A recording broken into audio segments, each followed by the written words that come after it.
Greetings and welcome back to the Octopus Movement Podcast, where we highlight nonlinear thinkers from around the world and discuss their connection to the octopus movement and their efforts to solve the world's seemingly unsolvable problems. I am your host, Grant Harris, a fellow nonlinear thinker, consultant, author, and board member.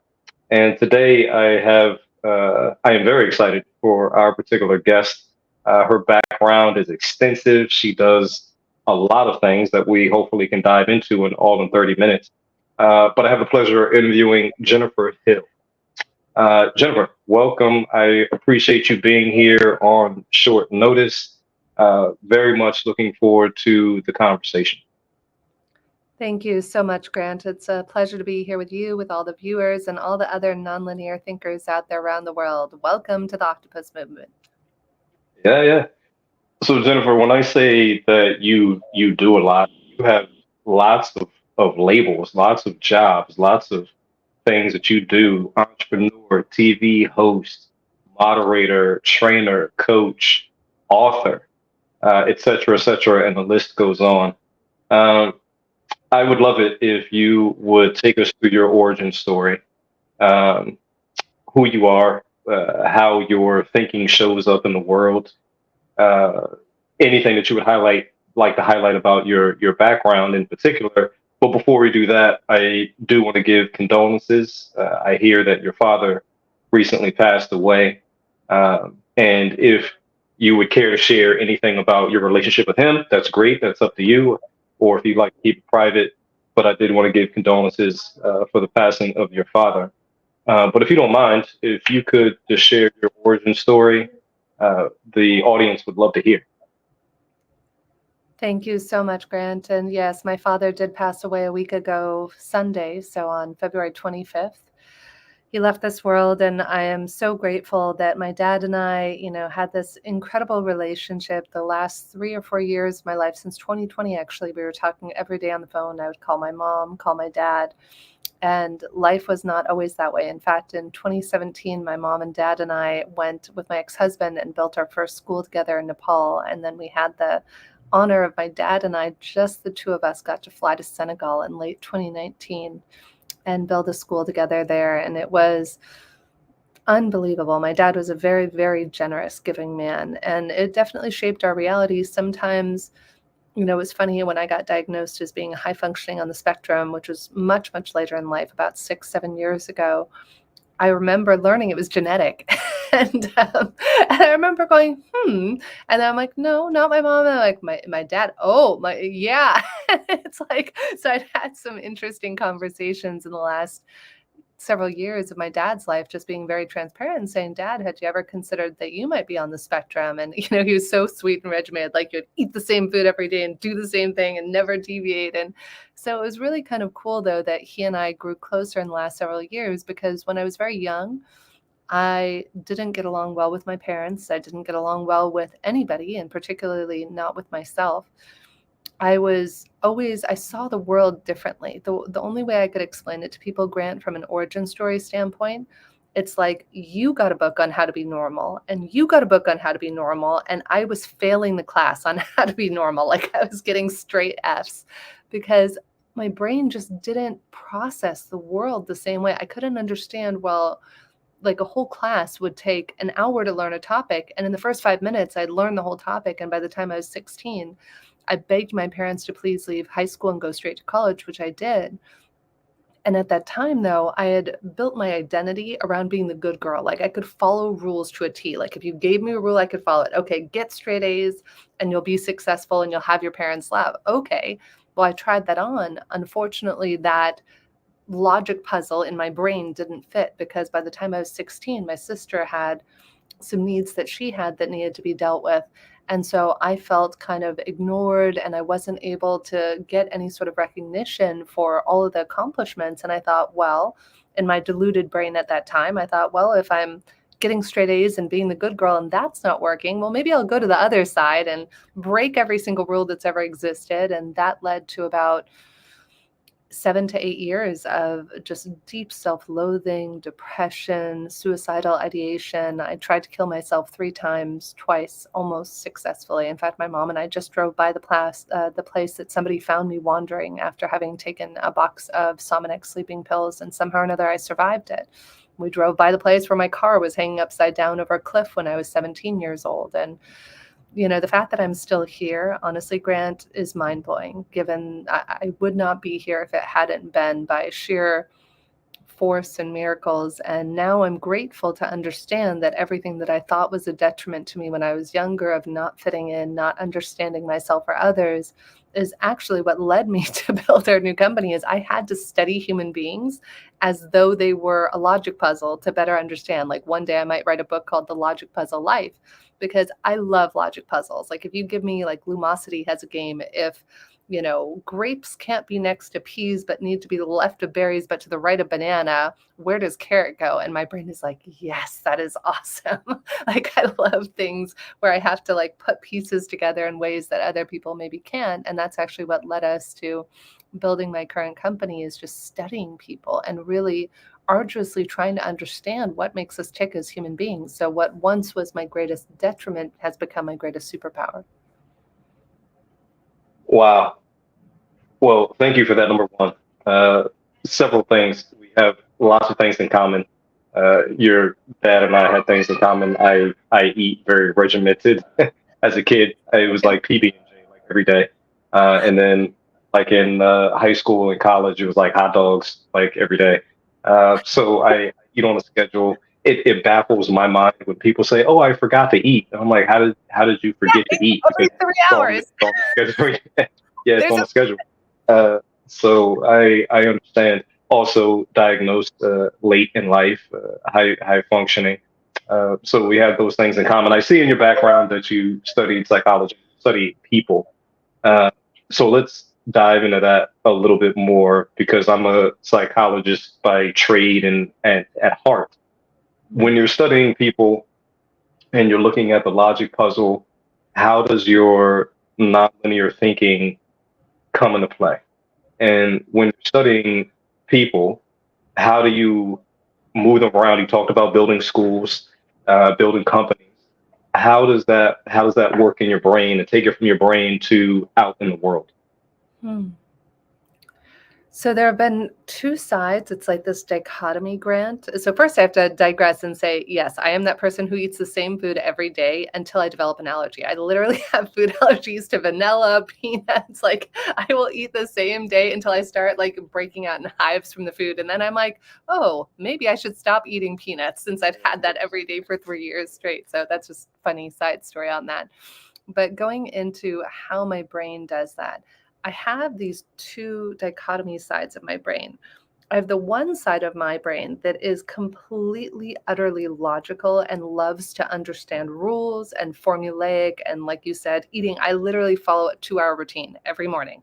I wake up, I journal, I write up what I'm grateful for, I pray, I meditate, I do inner child work, heart focused breathing, pray. And like, I have like a very systematic side. And then on the other side, I am a complete anomaly where I trust 1000% in my intuition. And then I find ways to validate it scientifically in the world. So, for example, like, I'll be clearly given messages about things intuitively. Like, even people ask, how did you wind up living in Europe during COVID?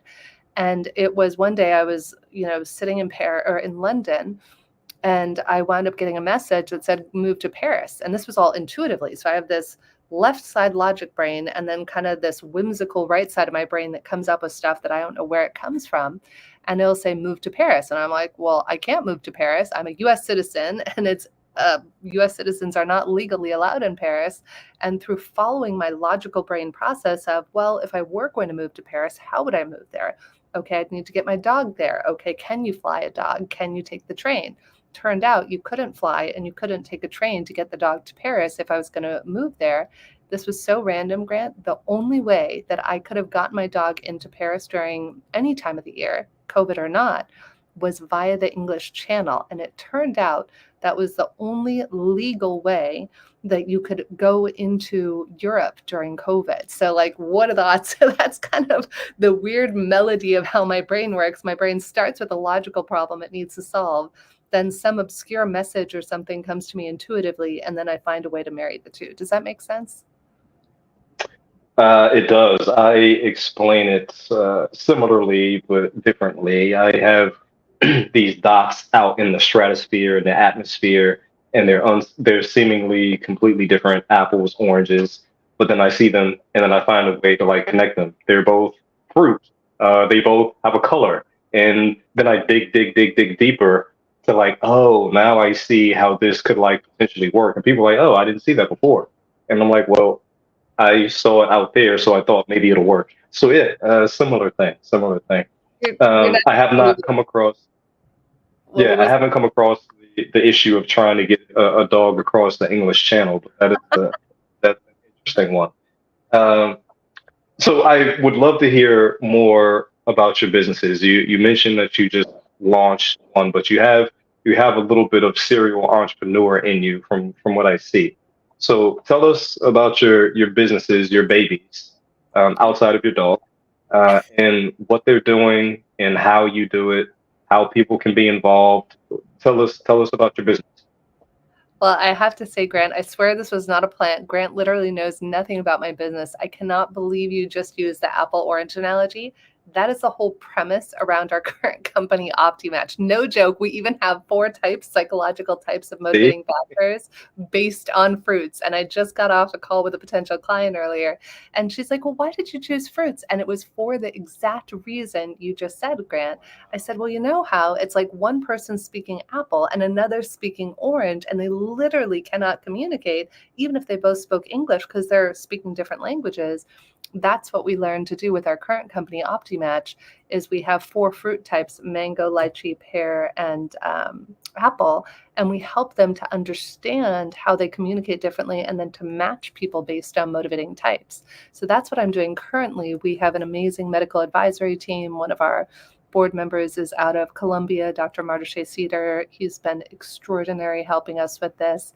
And so we're doing that now. Now, where we gained that knowledge from is I had sold my last company. It was just the 6-year anniversary of the sale of our company on February 28th of this year. And we had exited that company, which was a legal recruiting company.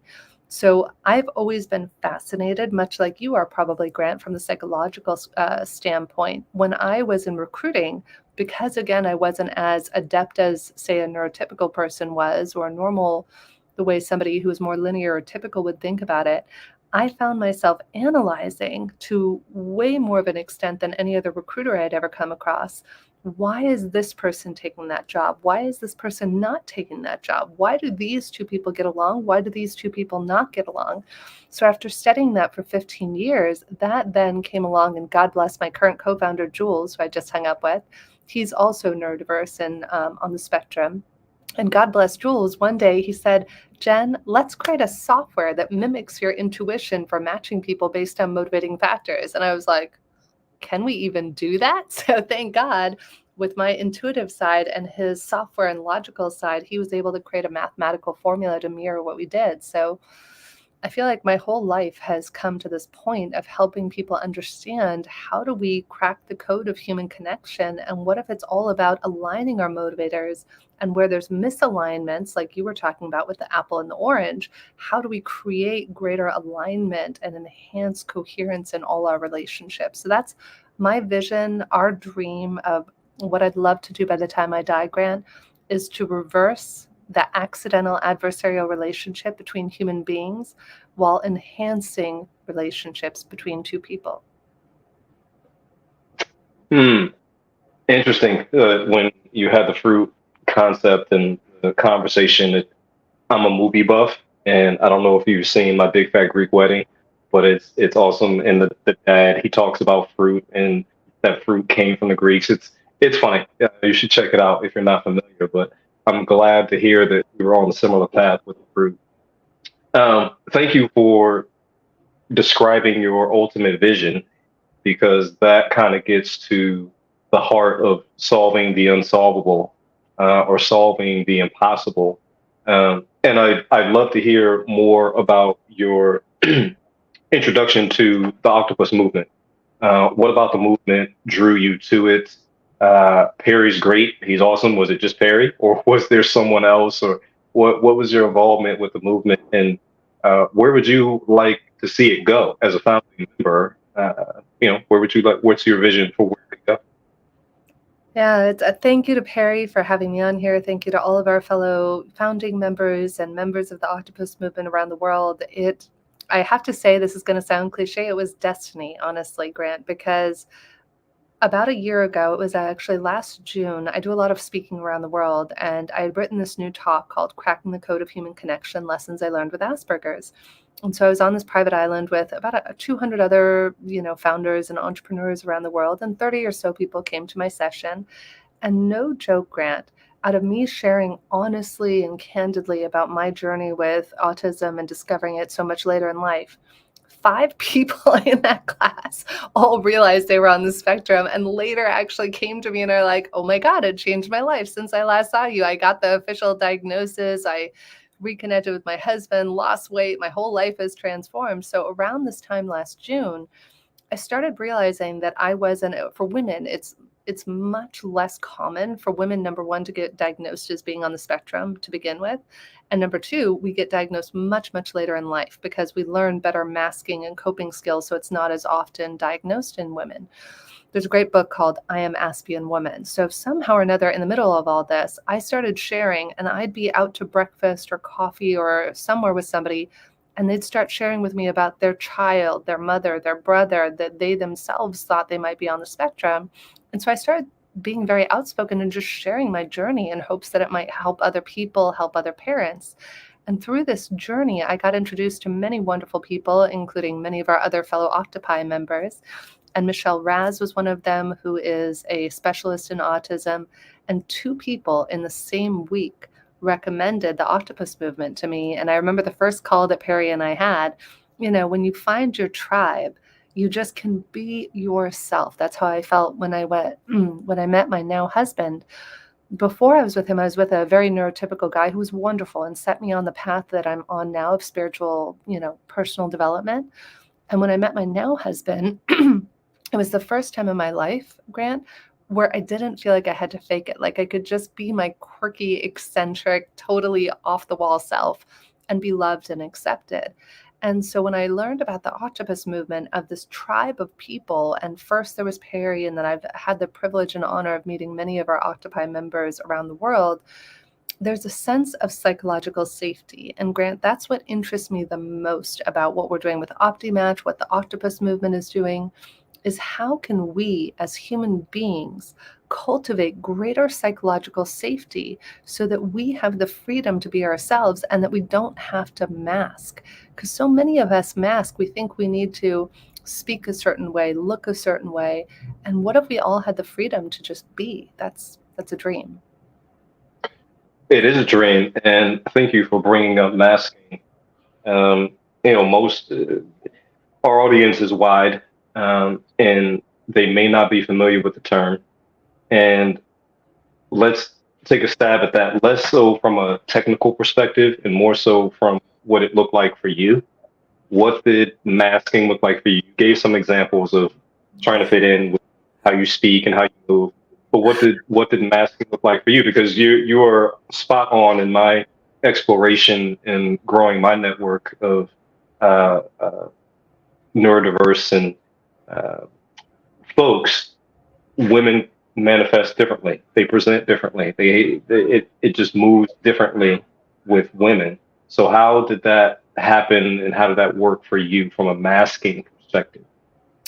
Yeah, so to give a context for masking, I'll give like a broad strokes. It's trying to say the right thing or be normal is what I would call it in any normal situation. So when I was very young, I would go to a party or something. I was constantly saying things that were horribly offensive to people, horribly. And it doesn't normally happen now that I've been on this journey for 7 years of understanding how to better self-regulate.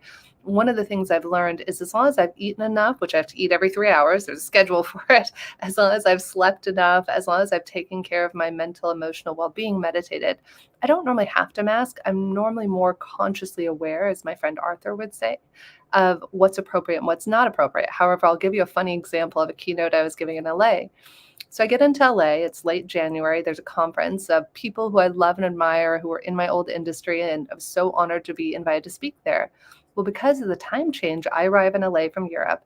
I get up at 3 a.m. that day and my talk is at 8. It goes well, it's really great, it goes amazing. So that's all good. However, fast forward to 6 o'clock that night, I had not eaten enough. I had not slept now for 16 hours, and my ability to mask and whatever you would consider be normal goes out the window. So I'm going to give you a real-time example that is mortifying and yet funny to prove a point.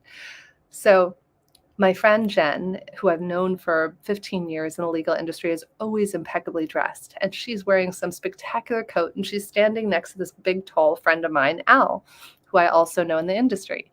So I go up to Jen. I'm like, oh, girl, what are you wearing? You look fabulous. She's like, oh, it's Alexander McQueen. And Al, standing next to this tall, big guy, looks crestfallen. And he says, nobody ever compliments me on what I'm wearing. You can't make this up, Grant. Without missing a beat, my inability to mask brain goes right to, well, Al, the flecks of gray in your beard match perfectly with the gray in your sweatshirt. And the look There you of go.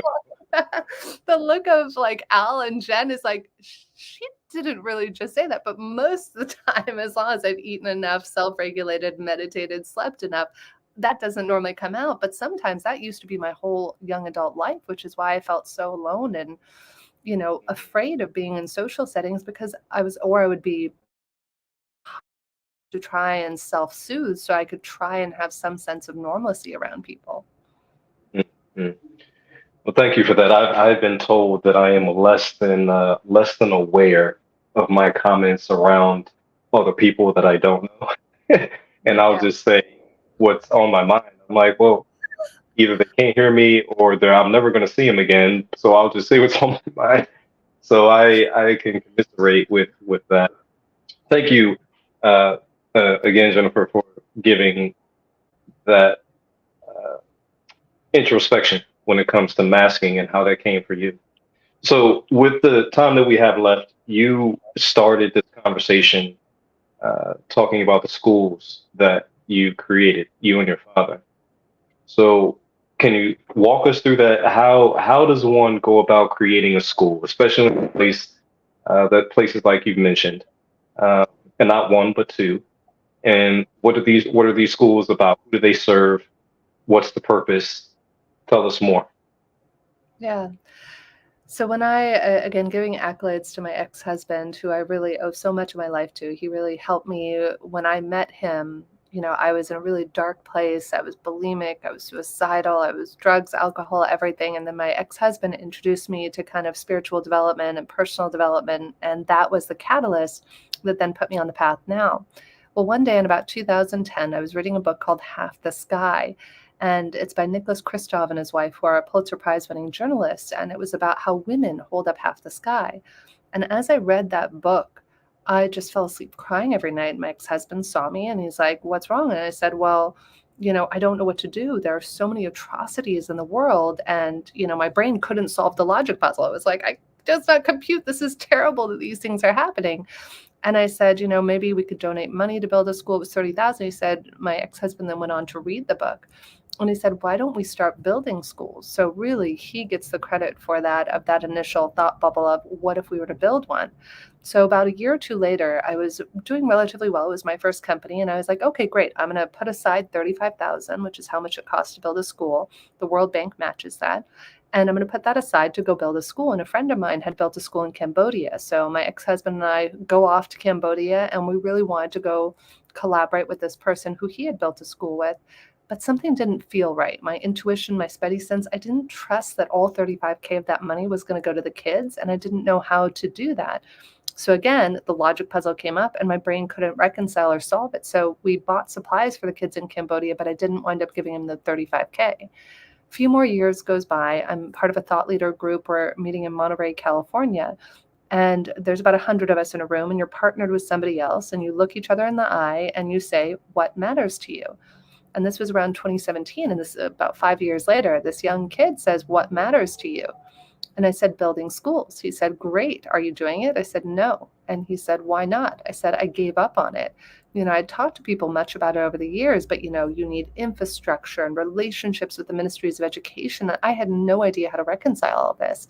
So he says, I want you to stand up in this room and share that as soon as we get to the break. So I stand up, and this woman named Linda Burgess stands up and she says, call Skylar on Monday at Build On. So buildon.org is who I wound up partnering with. And they're an extraordinary organization that builds in Malawi, in Senegal, in Nepal, in parts of Central America and other parts of the world. And I was just very lucky that voila, there I was. And next thing you know, they have all the relationships with the ministries of education, because as the authors of Half the Sky found out, it's not just number one about building the school. It's number two, getting the villagers buy-in to build the schools. And number three, getting them to send their children, both male and female, to school in equal amounts and getting time away from farming, which takes away from the villagers. So may I close with one story, Grant, that I learned from the founder of Build On that really changed my life? Yes, please do. So I believe it's Jim who's the founder of it. So I go to build my first school, and it's a few months before that, and I'm doing a fireside chat with this guy, Jim, from Build On. And Jim shares a story of the first school he had ever built 25 years ago in Nepal. And so it's now 25 years later, and he's here at the location of the inaugural school that, to answer your earlier question, solves primary and middle school children. So he's there, he's giving this speech, and there's a man who's kind of crunched up just outside of the entrance to where he's giving the speech. And Jim's trying to motion him in, and the guy is shaking his head. And at the end of the speech, Jim gets up and he walks over to where this man is kind of crouched on the ground. And he says, excuse me, sir, were you a part of building this first school? And the man very humbly nods his head. And he says, oh, well, thank you so much. You want to tell me about it? How often were you here on site? Tell me a little bit about it. And so the man starts to share with him that he could only be there, Grant, once every 11 days to help build. And Jim says, well, why only once every 11 days? And he said, because I was a slave and I only got 1 day off every 11 days. And he said, well, sir, why would you spend that 1 day off? And he said, because I have 4 children, the youngest of whom had polio. And I knew if I didn't help build the school and he didn't go to school, he would die in our village. And that young man, his youngest son, went on to not only matriculate through that school, but to sneak his way into Kathmandu University and to become the head of a bank. And that kid would not have survived otherwise. Wow. Well, it speaks to many things, but the power of tenacity, education, dedication, commitments, passion, all of those things, and all of these things I see in you. So thank you for sharing that story. Thank you for sharing your story. Very appreciative of you being here, especially with the loss of not just a family member, but your father, who you had a close relationship with. Thank you for walking us through your origin story, telling us about the schools that you've been able to build, and being open, honest, transparent, and vulnerable with your past history. Because you could not be with us, but you are, which is great, which is very exciting, because you're doing lots of excellent things. And speaking of those things, where can folks get in contact with you? What's your contact info? Yeah, absolutely. So people can go to Jennifer, K as in kite, Hill, HILL.com is my personal website where people can book me for speaking, or I only take a handful of coaching clients at one point, but I do have one slot open for a coaching client. And then aside from that, if people are interested in what we're doing on the OptiMatch side, very easy, om.app. So om.app, and would love to hop on a call with anybody. There's a contact page on there as well if you'd like to connect further. Awesome. Well, that concludes another episode of the Octopus Movement Podcast. We've been speaking with Jennifer Hill. Excellent conversation. I'd like to remind you, all of our listeners, that there is potential in each and every one of you. I encourage you to embrace your unique ways of thinking, and join the movement. If you'd like to learn more, you can find us at the octopusmovement.org. Until then, I'm signing off. This is Grant Harris. Until next time, keep thinking. Thank you very much.